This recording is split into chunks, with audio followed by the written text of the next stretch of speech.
first. So I was lucky enough to be able to get my friends together to do a fan film, and I kind of learned about filmmaking working on this project here in Plano. And I brought my helmet because I do troop as that. But the whole idea with this and with filmmaking was to tell a story. So I want to tell a story about a father who loves to dress up as Darth Vader, which is what I am. But but what I wanted to kind of get across is that telling a story is not easy if you ever try to write a story for it. And what you do is you have to find really interesting characters, and you have to find an interesting story, an interesting plot line. You have to how this character gets from point A to point B, and that's their character arc. So all that kind of stuff comes within writing, and that's what I got a chance to learn. What's exciting is being able to meet people like Whitney here. For Velvet, what's Velvet about? What's going on with that? It's kind of like you said, like a John Wick kind of deal or something like that? Yes, in fact, I'm going to let Velvet explain Hey. a little bit about Velvet. it. I'm Whitley. I'll be playing Velvet in Velvet Blue Assassin. Basically, Robert has made it be a John Wick kind of sucker punch kind of movie action femme-based film. So it's going to be, we want it to be woman empowered. So it's still like very. Yeah. Can I say badass? It's gonna be badass. That's More the or goal. less say it. Yes. So yeah, it's gonna be. We're gonna have our first short film be kind of an introduction to our characters and the revenge arc that is going to be the story, and then we're eventually going to try and make it into a feature film. So Nice. very, very excited. Very cool. And y'all in the Dallas film industry, how is it down here in the Dallas? I know some friends in New Orleans, Jefferson Parish. How is it like in the Dallas industry? What kind of stuff's going on? Is it booming up, kind of ramping up now? I think it is. In fact, you can also say Dallas is the best kept. This area is the best kept secret for filmmaking because there are a lot of productions going on. There's a lot of commercials. There's a lot of 1888s here. There's a lot of TV shows kind of here, but they don't get the publicity like other states and other cities do. And I think it's important, like the people that are here. So thank you again. That local support local filmmakers, and I don't consider myself a filmmaker because filmmakers use film and I'm a digital creator, but I'm also a storyteller. So it's not necessarily the medium you use, but filmmaking is an acceptable kind of term. But for this area, I would love to see it blow up. I'd love to see studios. I'd love to see locations. But if you go to England, if you go to the countryside in the South, you have amazing different kinds of vistas, amazing different kinds of locations to shoot at. In Dallas, everything's new. Yeah. Everything is Modern. concrete and tall, and you got to really search to see places to shoot at, which is always really an interesting challenge. Well, speaking of interesting places to shoot at, what's some of the coolest places y'all shot at before Velvet so recently? Stuff like that? Well, and actually, Whitley hasn't been here yet, so we're actually going to Trenton. It's going to one of our places, which is a reconverted winery. So we're going to be shooting inside of a winery, which has beautiful brick walls and wonderful lighting that we'll be able to get that kind of mood for this kind of a drama. Her scene's going to be the crux of Velvet is a dialogue between her and someone else, and that's really the crux of this film. It is an action. We actually Whitley was outside yesterday practicing her stunt moves. Yeah, so we're doing everything we can. Yeah, my forearms are very bruised from doing stunts, but it's fun. Yeah, so this is something as an indie production, you grab whatever time you have to make something out of it. So yeah, so we're going to be up in Trenton, we're going to be in Salina, and we're going to be kind of all over this North Texas area. That's totally cool. When you do all these films, like you got the most Darth Vader, of course. What's the overall message of all the stuff you do to project to the viewers and all that you like to kind of deliver? And Whitley touched on this, and I'll let her also, because this is one of the selling points I had when I brought on Whitley and Brooke, is my past stories that I've been writing are female-empowered stories. I was a coach for many years, and I've kind of got used to hearing stories from my players, and I heard a lot of themes that I wanted to explore and I wanted to bring into film that not necessarily are being done right now. You have the heroine, but there's also the hero. There's always the hero, that somebody that the male takes the top billing, and I wanted to write stories that were more female-empowered. So I had Dr. Afra in my Vader film, which no one quite knows about. And I had the Secret State Society Chronicles, which I did last year. We're all Super female. cool. We gotta check that out. Yeah, it's a fun, it's about mental stability. And then Sisters Templar was going to be an all-female ensemble cast. So I wrote these stories to give opportunities, not necessarily writing a story for a female, but writing a story that was female-based. That's it. And I've also never ever acted in my entire life. Like I am a model, and Robert scouted me, as well as Brooke, who's going to be playing Asta in the short film with me, and just kind of my counterpart. And he just like found us and just said, "You fit the role. Like, can you do this?" And we talked, and I was like, "I'm gonna sure try," because it's just such a good opportunity, and I just love that I can use my voice to also promote and just get support. Like I'm very, very heavily in love with supporting small businesses and small creators, because that's how you grow and that's how you give back what you need, And so, yeah. Totally agree with you. yeah, I'm very, very excited to be a part of this, and especially to send the message that like not all women need to be saved. And so it's kind of funny because like it's not even like this film's gonna be women fighting men. It's like a battle between Velvet and like many other people, and so it's gonna be really, really exciting. And action packed as well. Oh yeah, so much. Yes, my farm will tell you. So the overall encompassing stuff you've got, you missed the message. What are you have any upcoming stuffs going on after these projects? You've got kind of working on a storytelling, kind of getting together. Yeah, yes, actually, we want to take Velvet, we want to turn that into a feature. So as you know, a feature film, hour and a half to 3 hours, depending on what kind of movie it is, it has to have a story and it has to support that timeline. So as an independent, what's kind of neat is as an independent, somebody small, I can go and find people like Whitley, and I can find people like Brooke, and I can cast my own movie the way I see it, and I don't have to throw a casting net out there to try to find whoever.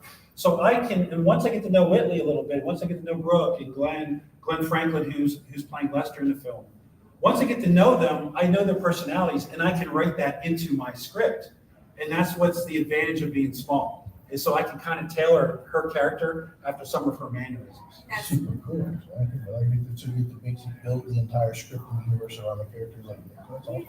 Yeah, it's kind of nice too, because Velvet is a very, very like hard, brave, doesn't care about anything kind of woman. Like she's very dominant, and I'm always been kind of shy. I mean, I can definitely speak, but on the inside, I'm like so nervous all the time.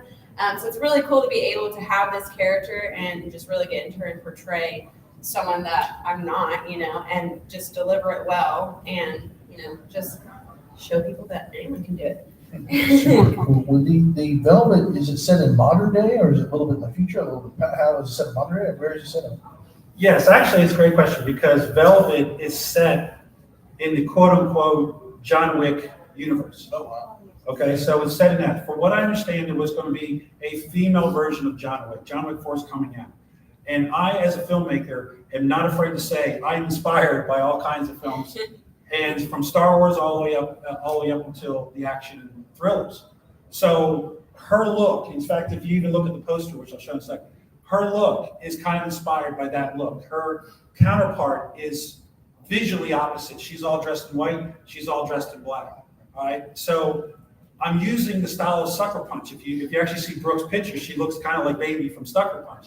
So I'm using that kind of visual style, but then telling the story about one girl's trying to go for revenge. And her revenge is more extreme than most people's, but it's still going after something and having a singular focus. And that's the idea of the story. So yes, it's set in present day in the John Wick universe. Totally cool. And how much time do we have on Bowie? Awesome. So I want to get into some stuff. The Vader film, you've got into science fiction, of course, in Star Wars. What made you want to do that exactly? And is there other stuff you're going to be doing in science fiction? Yes, and so the Vader film basically comes out of, you spend a lot of time and energy putting a costume together. As you see, the 501st, which is a wonderful group that I'm a member of, is right outside here. And they spend a lot of time making the costume. Like you guys make your costume, you spend a lot of time making it look good, right? You want it to look good because you're going out in public, and it's not necessarily you're doing it for yourself, but if somebody sees you, you want to make them happy because they recognize that's the character, right? The same thing with the Star Wars guys. We are in the young ladies who do it. we are meticulous about putting our costumes together. So this is handmade fiberglass. I have all Definitely handmade nice stuff. for sure. I'll tell you Yeah, that. it's a beautiful piece. Stop by our booth and see it. But and then I get together with my friends, and then we do something like this because I know there's particular about it. But in the future, I do have another film called The Last Time Ship. I've already written it already, and I want to get to it. And it is a science fiction. Think of Doctor Who and basically an Odyssey in space. Like basically, it's kind of tailored after 2001 because there's only a couple people on board the ship that are awake, and then throw in Doctor Who, and then you're going to have The Last Time Ship.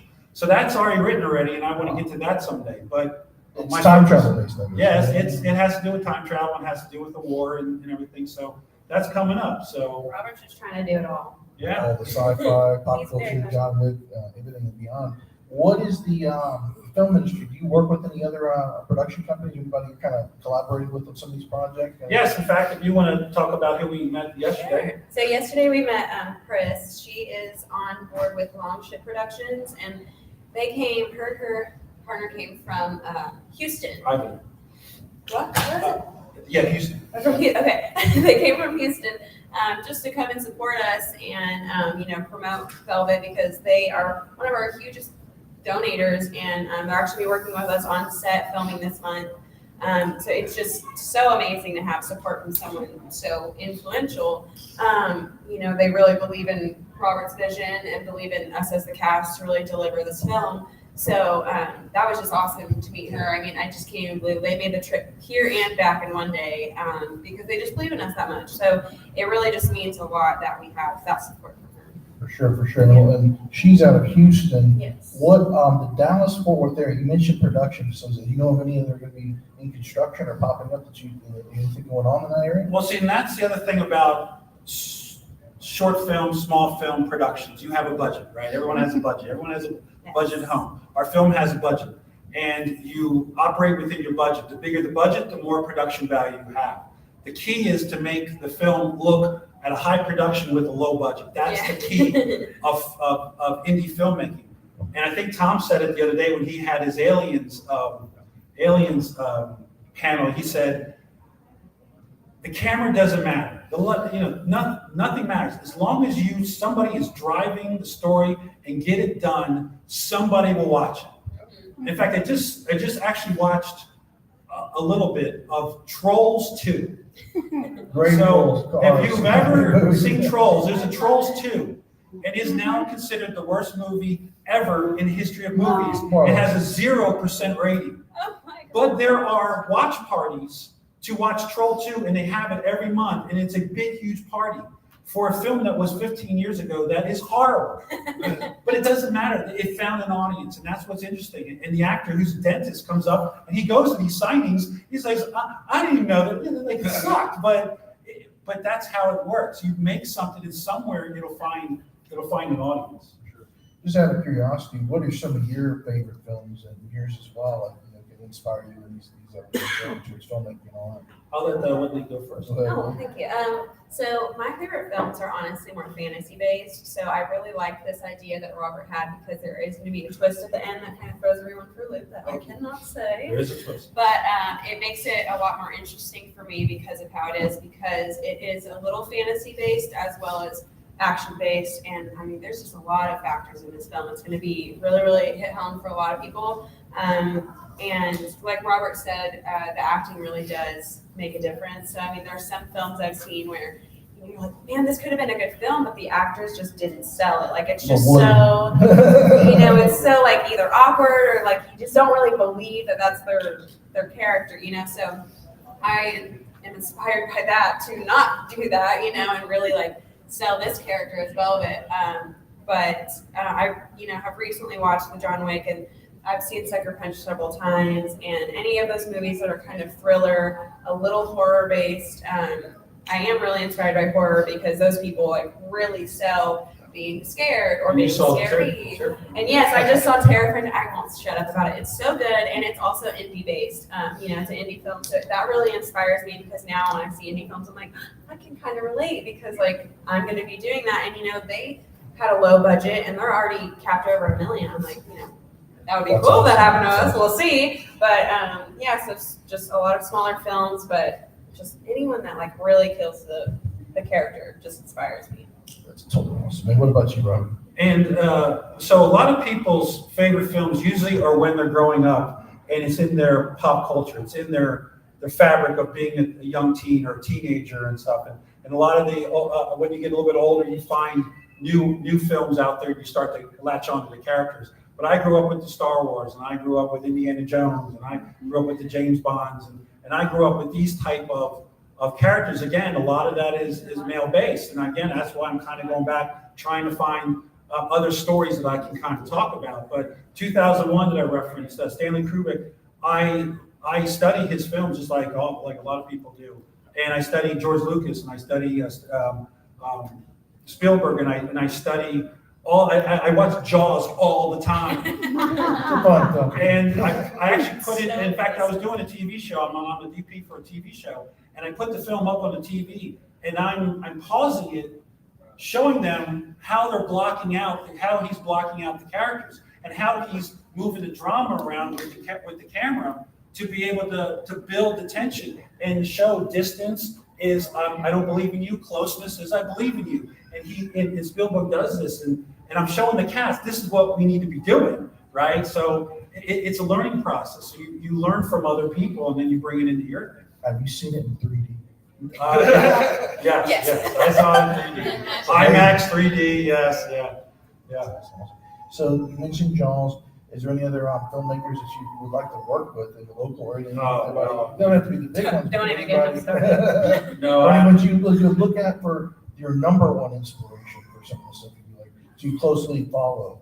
Well, my number one inspiration, of course, is George Lucas, because he started with me with a simple but very deep story, and that is where the character journey is. It's the farm boy who becomes the hero at the end, and that is the most simplest, straightforward character arc you can follow. And then every other character is necessarily a supporting character. I tell my son this: you have antagonist, protagonist, they all have their journey, they intertwine, and they get to the end, and everything else is supporting. Han Solo, Chewbacca, Darth Vader, they're all supporting, but they all have their mini arcs. And you kind of can see that mini arc going through. But they can wipe them away and still get the gist of the movie, and that's what writers try to do, is get the antagonist, protagonist to the end to tell the story, and then bring in the extras to give the story more width. So in Star Wars is kind of like the overall mythology of the hero's journey. Yes. Like you mentioned, the farm boy. It's kind of like mirrors George Lucas's life. You kind of think about it. Yes. All that jazz. What would you like to see for the next decade of the future of Dallas and the film industry down? If you could have a studio and build upon that, what would you like to see? More productions, and what kind of stuff would you like to see around? I think it's not necessarily, see, big movies have big productions and big production studios, and they're all funded because they put it into the theaters, they make money that way, and it's a machine. It slowed down because of COVID, but now it's right back up again. But now you have streaming services. You have every kind of streaming service out there, and they're all crying for content, decent content. And now you guys are really critical of that content. You now have 1 million shows that you can watch, and if you can't get through one episode of one show, it's now done, and you've now moved on to the other one. So it's so important to get them and hook them before you lose them to another series. And that's where the streaming has really changed things. But, I want to make a feature. I want to put it in a theater. That is my ultimate goal, is to have it up on a screen and actually have people give feedback, whether they absolutely hate it or they actually love it. I look at it as both an opportunity. I have another question. It's kind of another side question. Do you do a lot of physical sets, or do you build stuff? You mentioned the time shift production. Are you doing physical or CGI, mix it both? Yeah, the time shift's going to be all green screen, which I hate, but I would love to do green screen. I've never done it. I've done some with Vader, but Velvet's all practical. Everything's going to be practical because, again, your budget limits you what you got to do. But the higher the budget, you get that circular called, I even forgot what they call it, but it's a circular 360-degree LED screen where they do the Mandalorian, they did Batman in, they did. So it's an amazing kind of tool. But filmmakers look at these things as tools that's not going to make your production any better. Your story, if the story sucks, it's just a bad production. But those kind of tools up the production value. And that makes people say, oh, it's beautiful, it must be good. And that's where you get into the problem after a little bit of time. Like, I don't understand what this, what's going on. The green screens are interesting. I have a buddy that actually runs a OLED screen. We'll have to talk to you about it. Yeah. It's actually in Alabama. But these, he was telling me that the OLED screens, you can have the physical sets you can put in front of it, and you can actually see the environment.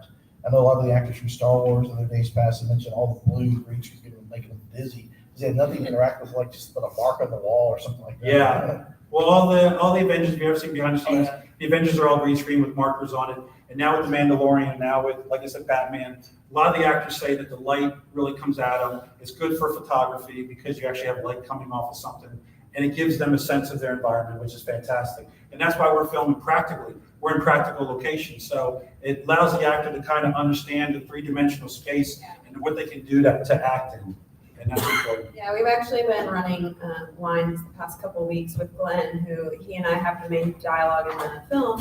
And it's definitely just weird practicing on Zoom calls because he's not actually there, so I can't really feed off of him. And Glenn's an actual actor. He has done this for years, and so you can really see him like channel himself and get into it. So it's really inspiring, but I think it'll be easier for me to feed off of him in person and actually like work with our body languages. And I'm glad that we're doing so many practical things. Like, the stunts aren't going to be stunt doubles. Like, I'm going to actually have to learn how to do the stunts myself. That's awesome. Yeah, it's nothing crazy. I mean, I might do a cartwheel or something. We'll I'm see. going to jump out of the plane every time. Yeah, I'm going to be hanging out of the plane. Yeah, so I mean, it is all very practical, but we'll have like a little bit of CGI in it for some like really cool effects, but the more funding we get, the more we can do with it. And so that's why we come to these cons so that we can help, just promote our film and then, get more supporters. And you were talking about, the filmmaking and production in Dallas in years to come.